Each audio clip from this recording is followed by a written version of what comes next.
అందరికీ నమస్కారం అండి. మనం లైఫ్‌లో రాత్రింబవళ్ళు రక్తం చిందించి కష్టపడేది దేనికో తెలుసా? కేవలం డబ్బు కోసమే కాదు. మనం పనిచేసే చోట ఒక చిన్న అప్రిషియేషన్ కోసం. మన బాస్‌తోనో, మన తండ్రితోనో "శభాషరా! నువ్వు చాలా బాగా పనిచేశావు" అనిపించుకోవటం కోసము. కానీ చాలా సార్లు మనం ఎంత కష్టపడినా మనకు ఆ గుర్తింపు దక్కదు. సరికదా? ఆ క్రెడిట్ ఎవరికో వెళ్ళిపోతుంది. అప్పుడు మన మనసు ఎంతలా విరిగిపోతుందో కదా!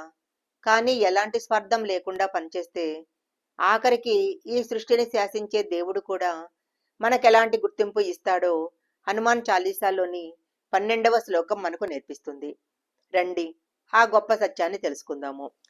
రఘుపతి కీన్హి బౌద్ధ బడాయి తుమ మమ ప్రియ భరత హి సమబాయి. సాధారణమైన అర్థం ఏంటంటే, ఓ హనుమంత, లక్ష్మణుని ప్రాణాలు కాపాడినందుకు శ్రీరామచంద్రుడు నిన్నెంతో గొప్పగా పొగిడాడు. అంతేకాదు, నువ్వు నాకు సొంత తమ్ముడైన భరతునితో సమానము అని చెప్పి నిన్ను తన సోదరుడిగా స్వీకరించాడు. ఈ ఒక్క మాట రామాయణం మొత్తానికే హైలైట్.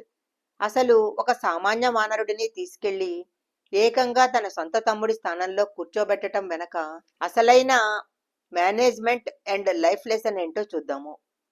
మొదటి లైను రఘుపతి కీన్హి బౌద్ధ బడాయి. శ్రీరాముడు నిన్ను చాలా పొగిడాడు. మనం ఒక ఆఫీసులో పనిచేస్తే మన ప్రాజెక్ట్ సక్సెస్ అవ్వగానే ఆ క్రెడిట్ అంతా బాస్ తీసేసుకుంటాడు. కానీ శ్రీరాముడు ఎంత గొప్ప నాయకుడో చూడండి. తన భార్యను వెతికిపెట్టి తన తమ్ముడిని బ్రతికించిన హనుమంతుడిని అందరి ముందు గొప్పగా పొగిడాడు. ఒక నిజమైన లీడరు ఎప్పుడూ తన టీంలోని వాళ్ళ కష్టాన్ని గుర్తిస్తాడు. ఇక రెండవ లైను ఇక్కడే ఉంది అసలైన ఎమోషన్. తుమ మమ ప్రియ భరతహి సమబాయి. నువ్వు నాకు నా తమ్ముని భరతునితో సమానము. రాముడికి లక్ష్మణుడు శత్రుఘ్నుడు కూడా ఉన్నారు. కానీ వాళ్ళ పేర్లు కాకుండా భరతుడు అని ఎందుకన్నాడు? ఎందుకంటే భరతుడు రాముడి కోసం ఏకంగా ఆ అయోధ్య రాజ్యాన్ని త్యాగం చేసిన గొప్ప సోదరుడు. అలాంటి గొప్ప త్యాగం చేసిన వాడితోనే ఒకరిని పోల్చగలము. ఈ కాలంలో బంధుత్వం అంటే కేవలం రక్తం పంచుకొని పుడితేనే వస్తుంది అనుకుంటాం. ఆస్తి కోసం సొంత అన్నదమ్ములే కొట్టుకొని చచ్చే రోజులివి.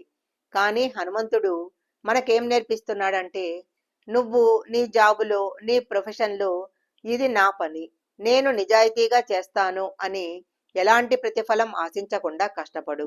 ఆ హనుమంతుడు సంజీవిని తెచ్చినప్పుడు నాకేంటి లాభం, నాకు మంత్రి పదవి ఇస్తావా అని రాముడిని అడగలేదు. నిస్వార్థమైన సేవ చేసినప్పుడు నీ బాసు, నీ సొసైటీ, ఆఖరికి ఆ దేవుడు కూడా నిన్ను ఒక పరాయివాడిలా చూడరు. వాళ్ళ ఫ్యామిలీ మెంబర్ల సొంత తమ్ముడిలా గుండెల్లో పెట్టుకుంటారు. నీ క్యారెక్టర్ చూసి దక్కే బంధమే అత్యంత పవిత్రమైనది. కీర్తి కోసం, ప్రశంసల కోసం వెంపర్లాడొద్దు. మీరు చేయాల్సిన పని 100% నిజాయితీగా చెయ్యండి.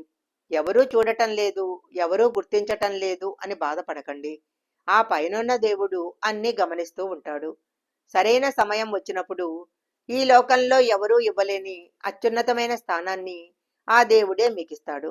బంధుత్వం అనేది రక్తం వలన రాదు, మనసు వల్ల, వినయం వల్ల వస్తుంది అనటానికి శ్రీరాముడు హనుమంతుడి బంధమే అతిపెద్ద ఉదాహరణ.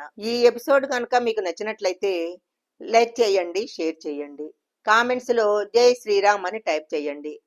అలాగే మీ లైఫ్లో మీకు రక్తం పంచుకోకపోయినా ఒక సంత అన్నలా లేదా తమ్ముడిలా సహాయం చేసే బెస్ట్ ఫ్రెండ్ ఎవరైనా ఉంటే వాళ్ళకి ఈ వీడియోని వెంటనే షేర్ చేయండి. ఇలాంటి మరెన్నో అద్భుతమైన వీడియోల కోసం మా ఛానల్ సబ్స్క్రైబ్ చేసుకోండి.